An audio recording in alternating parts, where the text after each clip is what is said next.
So today I'm making pulled pork, so I wanted to share my recipe with the world.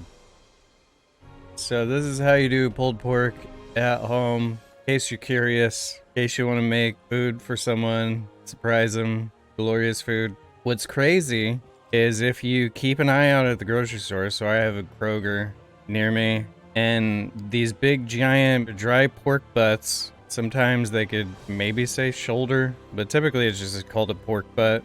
And so what you do is you keep an eye out, you spot them when they're fresh, and you go, okay, the price is 20 bucks. And then you just wait until it goes on sale. So as you can see here, I got this one for like $8-9 off because I just waited, which is just crazy. This is $11.89 for like 3-4 days of food. And you just make tacos or you make sandwiches or, you make whatever you want with it. And it's super easy to make. What you do is you put brown sugar in a bowl, and the brown sugar is your base. And I just kind of eye everything now. I don't really measure these things. You just put enough brown sugar to not only cover the whole thing, but also the day that you cook it, you need a little bit extra. Brown sugar is the base. And then you're putting the salt in it. You can do kosher salt, black pepper, smoked or regular paprika, garlic powder, onion powder, chili powder, cayenne pepper, cumin, and mustard powder. You put all this in the brown sugar. You can also get some tandoori seasoning.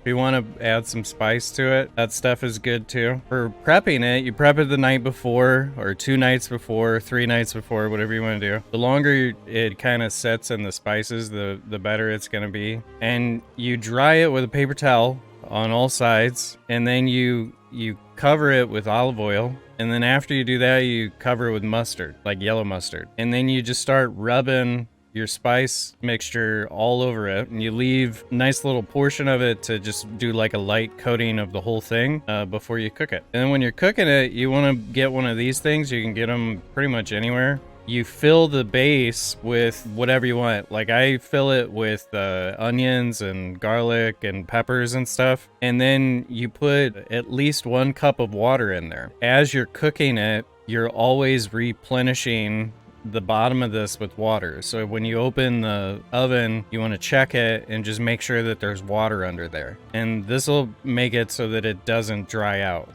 And it's amazing. And then in here, you got these like kind of juices that you turn into like a sauce, like an au jus type of deal. So when you're cooking in the oven, you start at 425 Fahrenheit. You cook the fat cap first, and then if you want, you can also sear the other side. What this is you're just searing both sides, searing the fat cap, and then if you want, you can sear the other side. So you can flip it, and you do that for 30 minutes. So you sear the fat cap for 30 minutes at 425, and then you drop the oven to 300, and you just slow cook that all afternoon, all day, or whatever. And then once the internal temperature reaches 195 to 200 degrees, then it's done. And you just let it rest for like 20-30 minutes.